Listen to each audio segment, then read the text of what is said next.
तो एक तो डेफिनेटली है माइंडसेट। हमारा माइंडसेट अगर बदलेगा तभी सबसे पहले बदलाव की शुरुआत होगी।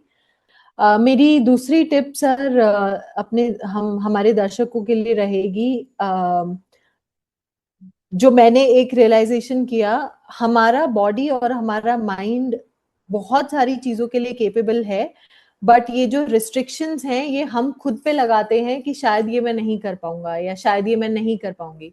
इसका एक उदाहरण छोटा सा ये है, मैं करवा चौथ का फास्ट रखती थी पिछले 8 साल से। और हर फास्ट में मुझे लगता था कि हाँ शाम तक मुझे सर दर्द हो जाएगा, मुझे भूख लगेगी, और वैसा ही होता था।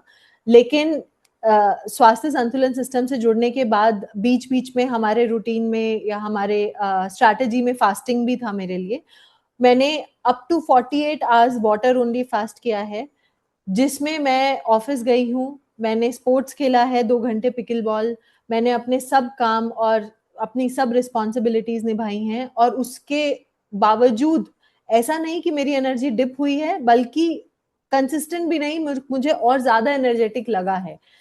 ज्यादा एनर्जेटिक लगा है बॉडी के तरीके से, और माइंड के तरीके से मेरे को क्लैरिटी फील हुई, जो शायद मेरे को पहले नहीं हुई थी। तो उससे मुझे ये एक ऑब्जर्वेशन हुआ कि ये रिस्ट्रिक्शंस मैंने ही खुद अपने दिमाग और अपनी शरीर के ऊपर लगाई हुई है कि मैं ये नहीं कर सकती।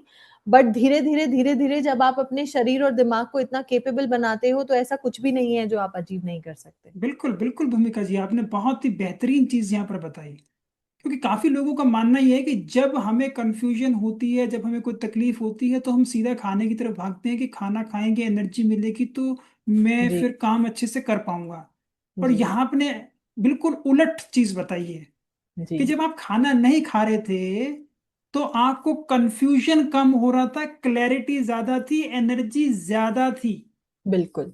बिल्कुल। ठीक ये है। मैंने खुद से एक्सपीरियंस किया है। यस, क्योंकि आपने एक्सपीरियंस किया, अब आप इसको समझ पा रहे होंगे। जी। और क्योंकि अब आप अपने सेल्फ को भी देखते हैं, जो पहले दिन में 6-7 बार स्नैक्स भी खा रहा था टोटल, मतलब हम्म। आपने 3 बार खाना भी किया, 3-4 बार बीच में स्नैक्स वगैरह कुछ खा पी भी लिया, जी। उस वक्त आपको कंफ्यूजन ज्यादा होती है। ठीक है, जी। क्लैरिटी नहीं होती। और आपके शरीर में हमेशा हलचल चलती रहती है ना। जी। जी। थैंक यू इस चीज को एक्सप्लेन करने के लिए, बताने के लिए, क्योंकि काफी लोगों का यहाँ पे सोचना बिल्कुल उलट है और आपने उनको इतना बढ़िया क्लियर जवाब दिया।